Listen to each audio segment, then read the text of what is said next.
diver. You've been down too long in the midnight sea. Oh, what's becoming of me? Right, the tiger. You can see he stripes. Tell me, where did it begin? Well, the band originates 2010 or so. It started out as a side project to another band, and the lineup was a bit different back then. First of all, at first it was supposed to be like just a couple of shows at nightclubs playing like spaghetti western type of thing. There was some electric guitar and stuff in it, and it just kind of evolved over years. I joined in 2013, and after that, it just got more and more acoustic, and yeah, that's how it all started. And then 2014, we made some videos during summer to kind of help our booking agent here in Finland, and Thunderstruck was one of those videos, and then it all just kind of started to go viral, and yeah, a lot of stuff started to happen. But So how did you meet in the first place? we were originally from different parts of Finland, but we were all studying in the same city in central Finland, so that's kind of how we got together and got to know each other. Were you all studying the same subject or different things? Not really. Me and the accordion player Hiltunen, we were studying in the university. He was studying musical education, and I was studying early education. And then a couple of the guys were studying at the music school there, like a conservatoire.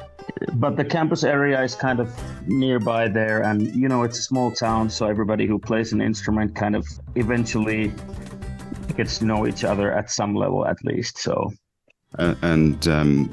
it just happened that you all enjoyed the same kind of music and took it from there, or did some people have to convert to the sort of bluegrass rock style that you play?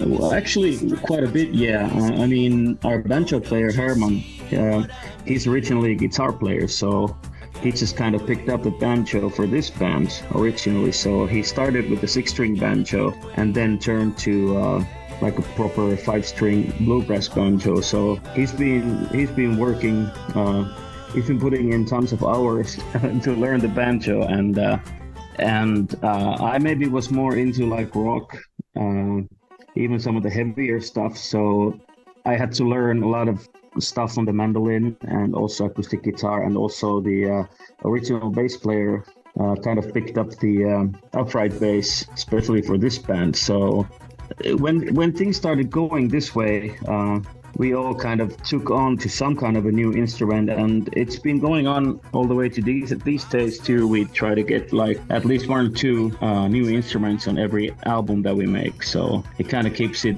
fresh and interesting too. Yeah, and certainly looking at the videos on your YouTube channel and so on, that's very much the flavor that you get coming through is the variety and the innovation with the use of things like the anvil to play and add depth and flavor to the whole thing. Who is the lineup of the band currently?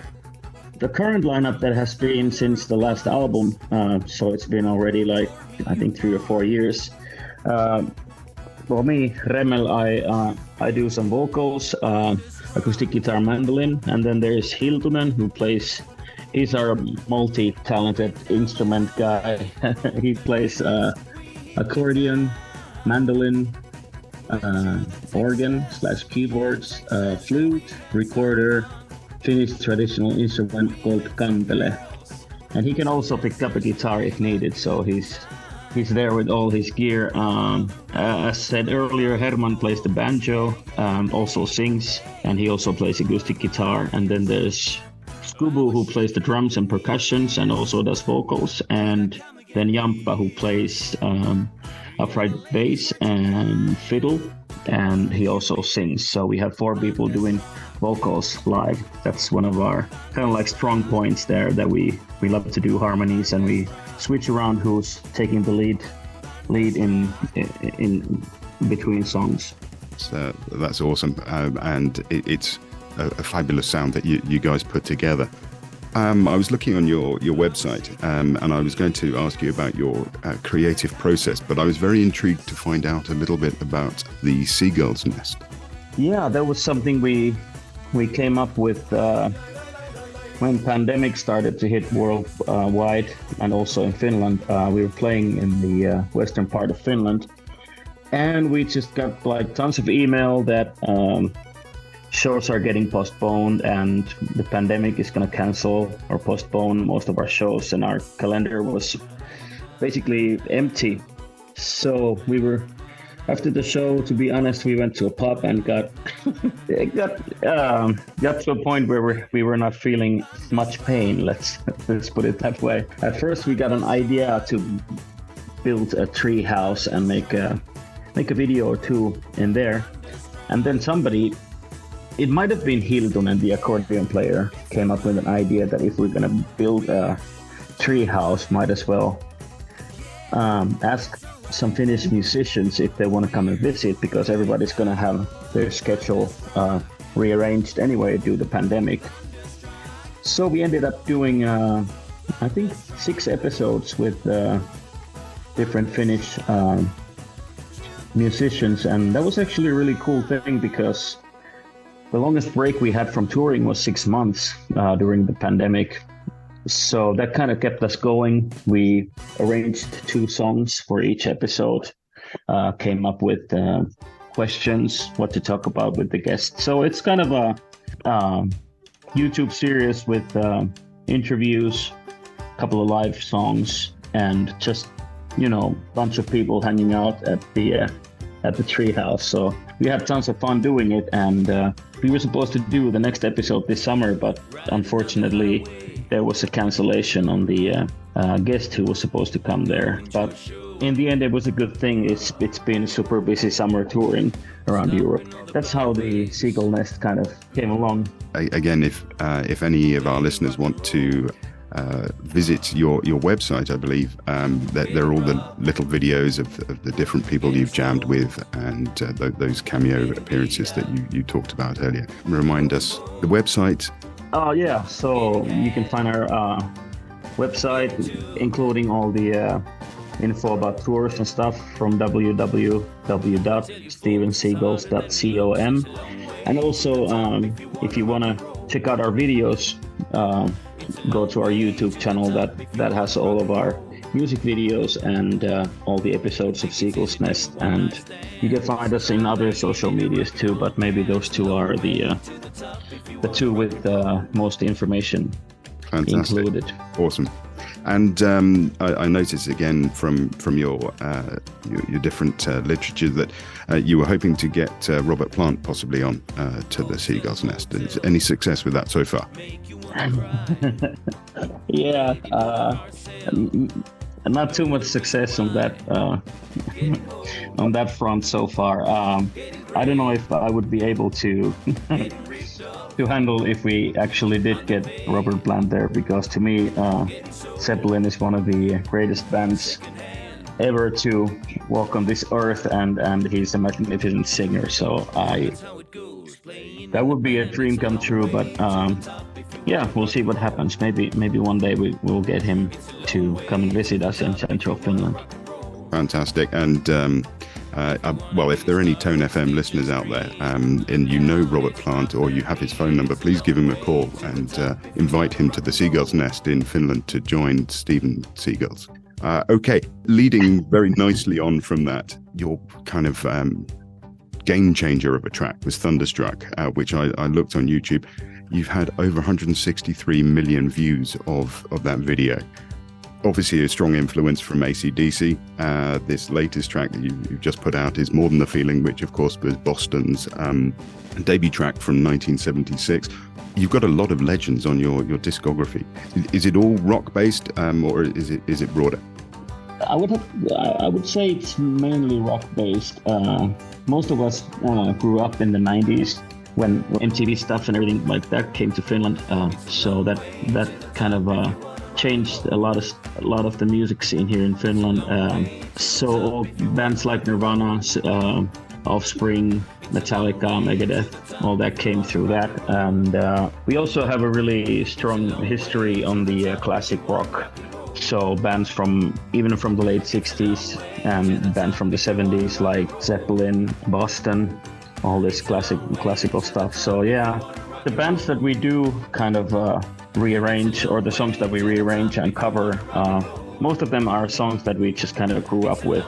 Since the first album, we've also been recording original songs. I think there's some influence there too from what you might call classic rock or stuff like that. But when it comes to heavier stuff like heavy metal, Metallica, Megadeth, and those bands, the songs are just so good that you can basically take a bluegrass instrument and make the riffs work like that. I mean the songwriting is just great with those legendary bands, like you said. Yeah, there's a lot that goes into those tracks that is not necessarily rivaled by other genres. I think there's a lot of history with rock, isn't there? Okay. Yeah. We haven't got, or I haven't got you for very much longer, I'm sure. So I believe you're about to go off touring next week to the United States, and that's across the plains and up into Canada briefly, is that right? Yeah, flying off from Finland on the 4th, so that will be Monday. And then we're going to be touring there in US and Canada for 4 weeks or so, coming back early next month or the month after this one. And yeah, it's going to be 20 something shows. So it's after the pandemic, it's going to be our first like a proper a bit longer tour abroad. And we did one early this year in North America also, but we had to cut it a little bit shorter, and we also did a little short trip to Mexico on that one. So that was something new for us. But yeah, really looking forward to the 4 weeks in a tour bus with just us, the band, and our sound technician and the tour manager. It's gonna be a good tour, and we have a good group of guys going there. So really looking forward to it.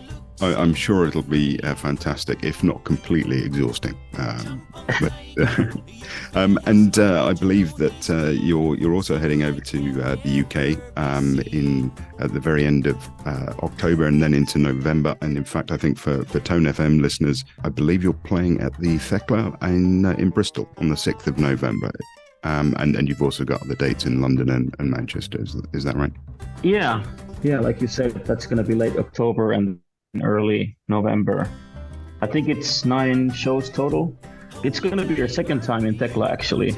It's a cool venue in the old, I don't know if it's like a freight ship or what was it originally, but the venue is just in Bristol. That's like that's like a really special place. So last time we were there, it was just jam-packed and must have been like 30 degrees inside. So really looking forward to that show and the whole tour, of course. I mean, after everything that went on for a couple of years here with the pandemic and everything, it's just it feels unbelievable to be touring again like before everything happened, and it's gonna be good to see our fans and friends over there in UK and Ireland. So I don't want to sound like a cliche or somebody who says all the things you have to say, but it feels just really great to tour again. We look forward to welcoming you to the UK. Yeah, I'm sure we can organise some ciders, maybe not beers, being Bristol. I think we'll be open to all options there. Fantastic. That's great. Okay, Remmel, thank you so much for your time. I really appreciate it. Do you have any other thoughts, comments you would like to share with our listeners before we wrap this up? Well, we feel really humbled by everybody who listens to our songs or watches our videos or the renditions of the classic songs. So we just really want to thank everybody for the support. For the past years, that was a little bit tricky for us to tour and everything. So thank you, everybody, and go see live music and enjoy arts and everything like that. And thanks for having this interview. It's my pleasure. It's brilliant. It's a real honor for us to have you on the show. The style of music, the improvisation of all these things, and it fills a wonderful gap in our musical library.